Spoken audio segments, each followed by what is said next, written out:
कामगारांना असं एकदम जनावर समजतायत, कोणी येतो काही करतो।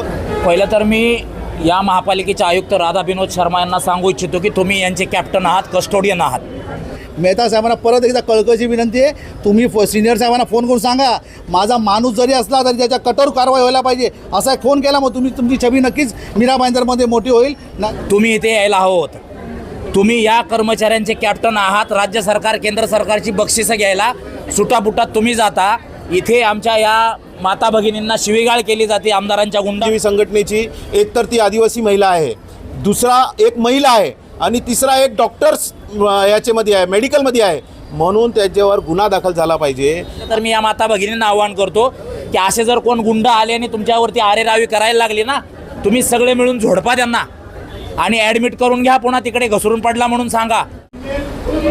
नमस्कार, सत्यपरिचितमध्ये आपल्या सर्वांचं स्वागत आहे। मीरा भाईंदरमध्ये एकमेव असलेलं पंडित भीमसेन जोशी रुग्णालय, जे शासकीय रुग्णालय आहे, यामध्ये आज एका परिचारिकेला शिवीगाळ करण्यात आली आहे आणि शिवीगाळ करणारा जो व्यक्ती आहे तो भाजप आमदार नरेंद्र मेहता यांचं बॉडीगार्ड म्हणजेच अंगरक्षक असल्याची माहिती मिळत आहे। ही जेव्हा घटना घडली त्यानंतर या संपूर्ण रुग्णालयातील कर्मचारी भाईंदर पोलीस स्टेशन या ठिकाणी जमलेले आहेत आणि त्यांनी जोपर्यंत या सर्व कृत्यावर आणि त्या व्यक्तीवर गुन्हा दाखल होत नाही तोपर्यंत कामबंद आंदोलनाची हाक पुकारली आहे। या सर्व संदर्भात इथे राजकीय नेते आलेले आहेत, श्रमजीवी संघटनेचे नेते आलेले आहेत। त्या सर्वांनी हा मुद्दा लावून धरला आहे की जोपर्यंत गुन्हा दाखल होणार नाही तोपर्यंत आम्ही कामबंद आंदोलन करणार आहे। या सर्व संदर्भात आता राजकीय कार्यकर्ते आणि श्रमजीवीच्या संघटनेच्या अधिकाऱ्यांनी तसेच मनसेचे काही नेते इथे आलेले, त्यांनी काय नेमकी माहिती दिली आहे, काय त्यांचं नेमकं म्हणणं आहे ते जाणून घेऊ।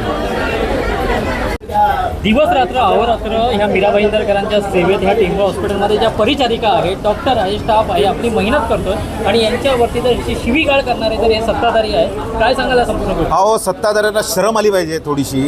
आज तुम्हाला मी बोलतो, आज रेड अलर्ट आहे पालघर जिल्ह्यात आणि हा पूर्ण स्टाफ पालघर जिल्ह्याचा आहे। या पालघर जिल्ह्यामध्ये रेड अलर्ट असून ते कामगार इथे काम करतात, नर्सेस डॉक्टर्स इथे काम करत आहेत, पण यांना काय काय म्हणजे सत्तेची गुरमी आले आम्हाला माहीत नाही आहे। अहो, कामगारांना असं एकदम जनावर समजतायत, कोणी येतो काही करतो। या शहरामध्ये फक्त 2 हॉस्पिटल आहेत, एक इंदिरा गांधी हॉस्पिटल आणि दुसरा आहे टेंबा हॉस्पिटल। टेंबा म्हणजे भीमसेन जोशी हॉस्पिटल।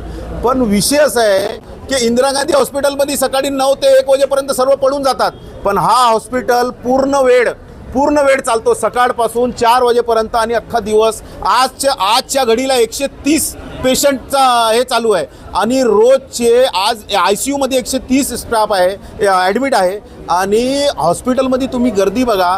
पावसाळा चालू आहे आणि काय दादागिरी, काय फालतूगिरी चालू आहे, म्हणजे काही करायचं म्हणजे आम्ही काही केलं तर त्याचा काय अर्थ राहणार नाही, आम्हाला कोणी आमच्यावर कारवाई करणार नाही, आमच्यावर गुन्हा दाखल करणार नाही। आमची मागणी आहे श्रमजीवी संघटनेची, एक तर ती आदिवासी महिला आहे, दुसरा एक महिला आहे आणि तिसरा एक डॉक्टर्स याच्यामध्ये आहे, मेडिकलमध्ये आहे, म्हणून त्याच्यावर गुन्हा दाखल झाला पाहिजे आणि FIRची कॉपी घेतल्याशिवाय कुठलाही काम चालू होणार नाही।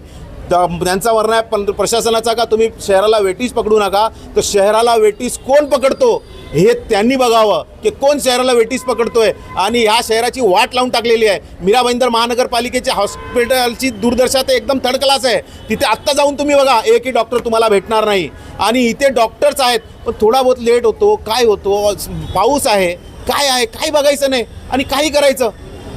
पण गुन्हा नोंद व्हायला पण अजून एवढा वेळ जातो, कुठेतरी असं वाटतंय की आमदारांनी मी तर तुम्हाला तेच बोलतोय। आपण मी काय बोलतो, मी तर ऑपरेशन करू शकत नाही, मी काम करू शकत नाही, पण स्टाफ काम करायला तयार नाही। त्यांचं म्हणणं आहे आम्ही करणार नाही। KDMCमध्ये जामीन झालेला तरीही हायकोर्टाने सुमोटो घेऊन त्याचा जामीन कॅन्सल करायला लावलं। मग हे त्या हायकोर्टाला समजतं, मग आतमध्ये बसलेल्या प्रशासनाला समजत नाही। ते समजतील, मला वाटतं ते समजदार आहेत, गुन्हा दाखल होणार आणि त्यांना लोकांना अशी चाप बसलीच पाहिजे की कोणी येणार टपली मारणार आणि जाणार। अहो, का ते काय रस्त्यावर बसलेले आहेत का लोक? असं होणार नाही। श्रमजीवी संघटना याचा पूर्ण निषेध करतोय। सुलतानभाई, त्याच्यावरती गुन्हा दाखल झालेला, पण आज जर चहापेक्षा किटल्या गरम व्हायला लागल्यात आणि ज्या महिलांवरती जर शिवीगाळ ह्या भाषेमध्ये तर लाडकी बहीण आता ह्या लोकांना आठवत नाही का? नाही, लाडकी बहीण फक्त पेपरावर आहे, लक्षात घ्या। त्यामुळे लाडकी बहीणचा काय संबंध आहे ना, काय लेणे देणं नाही। आता यांचं काम झालं, नगरसेवकचं इलेक्शन गेलं, आमदारचं गेलं, खासदारचं, आता लाडकी बहीण संपल्याच जमा आहे, लक्षात घ्या। त्यामुळे बघत असाल, ज्वलंत चित्र तुम्ही बघत असाल। मी नरेंद्र मेहता साहेबांनी करायला सांगितलं म्हणून बोलत नाही, पण त्यांची माणसं जेवढी गुरमीच्या डोक्यात ठेवत असतील तर नरेंद्र मेहता साहेबांनी स्वतः या ठिकाणी फोन करावा आणि सांगावं माझा माणूस जरी असला त्याच्यावर गुन्हा दाखल व्हावा. मेहता साहेबांनी फार मोठं मन दाखवावं. एका महिलेवर अत्याचार होतोय, अश्लील भाषेमध्ये जर त्याला बोललं जातं, कुठे ना कुठे शोकांतिक आहे. मीरा भाईंदरमध्ये जसं सुलतानबाईंनी सांगितलं 2च हॉस्पिटल आहेत. या ठिकाणी नागरिक वंचित आहेत, पाहिजे त्याच्या सोयी मिळत नाहीत, गव्हर्नमेंटकडनं त्यांना सोयी येत नाहीत. ह्याच्यावर लक्ष द्यायला पाहिजे. आणि मीरा भाईंदरमध्ये जर एक महिलावर अत्याचार होतो आहे आणि एक आमदार जर फोन करत असतील आणि फोन करत असतील की बाबा तुम्ही गुन्हा दाखल करू नका, हे शोकांतिक आहे. पोलीस प्रशासन आम्हाला हेच म्हणणं आहे की तुम्ही कुठलंही हे करू नका, दल बघू नका, तुम्ही त्या गुन्हा दाखल करा. जो कल्प्रिट असेल त्याचा गुन्हा दाखल व्हायला पाहिजे, आमची मागणी आहे. त्याचबरोबर तुम्ही बघत असाल मीरा भाईंदरमध्ये अनेक असे प्रश्न आहेत.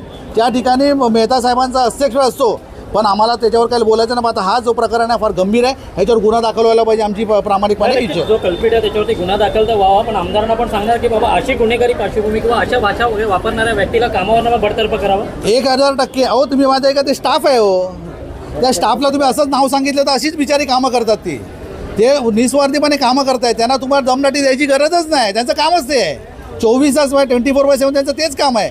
त्यांना दमदाटी द्यायची गरज नाही. पण तुम्ही जर हुकुमशाही करत असाल आणि मला आत्ताच पाहिजे, मला एवढंच पाहिजे, तेवढंच पाहिजे, हे करत असाल गुन्हेगार होतो आहे. त्यामुळे मेहता साहेबांना परत एकदा कळकळीची विनंती आहे, तुम्ही सिनियर साहेबांना फोन करून सांगा माझा माणूस जरी असला तरी त्याच्या कठोर कारवाई व्हायला पाहिजे. असा एक फोन केला मग तुमची छबी नक्कीच मीरा भाईंदरमध्ये मोठी होईल, नाही तर होणार नाही. तुम्ही जर सांगाल की गुन्हा दाखल करू नका तर हा प्रकार चुकीचा आहे. ह्याच्यावर कायदेशीर गुन्हा दाखल व्हावा, आमची प्रामाणिक सर्वांची इच्छा आहे. ह्या संपूर्ण गोष्टीमध्ये काय सांगतात? पहिलं तर मी या महापालिकेचे आयुक्त राधा विनोद शर्मा यांना सांगू इच्छितो की तुम्ही यांचे कॅप्टन आहात, कस्टोडियन आहात, तुम्ही इथे यायला हवं होतं. तुम्ही या कर्मचाऱ्यांचे कॅप्टन आहात. राज्य सरकार केंद्र सरकारची बक्षिसं घ्यायला सुटापुटात तुम्ही जाता.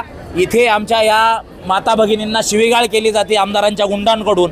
आणि मी खरं तर पोलिसांना आणि आयुक्तांना नंतर आवाहन करतो, पहिलं तर मी या माता भगिनींना आवाहन करतो की असे जर कोण गुंड आले आणि तुमच्यावरती आरेरावी करायला लागली ना, तुम्ही सगळे मिळून झोडपा त्यांना आणि ॲडमिट करून घ्या. पुन्हा तिकडे घसरून पडला म्हणून सांगा, काय फरक पडत नाही. अशा गुंडांच्या शिवीगाळ ऐकण्यासाठी तुम्ही सामान्य घरातून भरती नाहीच झालेला. या शहरातल्या श्रीमंत माणसासाठी मोठे मोठे हॉस्पिटल आहेत, या शहरातल्या गरीब माणसासाठी हे एकमेव टेंबा हॉस्पिटल आहे. आणि या टेंबा हॉस्पिटलमध्ये सर्वसामान्य कुटुंबातल्या माता भगिनी सिस्टरचं काम करतायत, सफाई कर्मचारी म्हणून काम करतायत. अशा आमदाराच्या गुंडांची दादागिरी सहन करण्यासाठी या गरीब घरातल्या भगिनी तिथे आलेल्या नाही आहेत. त्यामुळे राधा विनोद शर्मांना माझं आव्हान आहे की या सर्वांचे पालक आणि कस्टोडियन कर्मचाऱ्यांचे तुम्ही आहात. बक्षीस घ्यायला जसं केंद्र सरकारचं दिल्लीला सूटबूट घालून जाता ना, तर या कर्मचाऱ्यांच्या पाठीशी उभं राहायला तुम्ही इथं पोलीस स्टेशनला या. या शहरातला सर्वोच्च अधिकारी तुम्ही आहात, भारतीय प्रशासकीय सेवेतले अधिकारी तुम्ही आहात. तुम्ही या कर्मचाऱ्यांच्या महिलांच्या पाठीमागे उभे राहा आणि सांगा पोलिसांना, तुम्ही आदेश देऊ शकता, तुम्ही IAS आहात, की गुन्हा दाखल करून घ्या. ॲट्रॉसिटीमध्ये त्याच्यावरती गुन्हा दाखल करा. ती आदिवासी भगिनी आहे, अश्लील घाणेरड्या शिव्या तिथे हॉस्पिटलमध्ये देता तुम्ही. आणि खरं तर तो जो कुठल्या पक्षाचा आणि आमदाराचा कोणाचा कार्यकर्ता असेल त्याला सांगू इच्छितो, बाबा देशात स्फोटक परिस्थिती निर्माण झाली आहे. भाईंदरकरांना तुम्हाला नागडे करून मारायला भाग पाडू नका. स्वतःला आवरा. जो सत्तेचा माज आलेला आहे ना, तो आवरा, योग्य ठिकाणी काढा. या माता भगिनी, त्यांना आपण सिस्टर म्हणतो, सिस्टरचा अर्थ कळतो ना, सेवा द्यायला त्या ठिकाणी बसलेले आहेत. खाजगी हॉस्पिटलमध्ये जाऊन 2-2 तास डॉक्टरची वाट पाहत बसता ना, इथे 5 मिनटं तुम्हाला वाट पाहायची क्षमता नाही का तुमच्यात? त्यामुळे आयुक्तांना माझं आव्हान आहे की तातडीने या. इथे या सर्वांचे पालक आहात, कस्टोडियन तुम्ही आहात, इथे या आणि तातडीने FIRची कॉपी त्यांच्या हातात द्या. तो जो कोण नालायक माणूस होता त्याला तातडीनं पोलिसांनी अटक केली पाहिजे, ही शिवसेनेची मागणी आहे. अन्यथा शिवसेनेला हे शिकवलं गेलेलं आहे की आपला पारखा आम्ही पाहणार नाही. तुम्ही मगाशी कल्याण डोंबिवलीचं उदाहरण दिलं, शिंदे साहेबांनी सांगितलं होतं, तो माझा जवळचा लांबचा पारखा बघू नका, त्याच्यावरती कठोरात कठोर कारवाई करा. भाईंदरमध्ये सुद्धा आमची तीच मागणी आहे.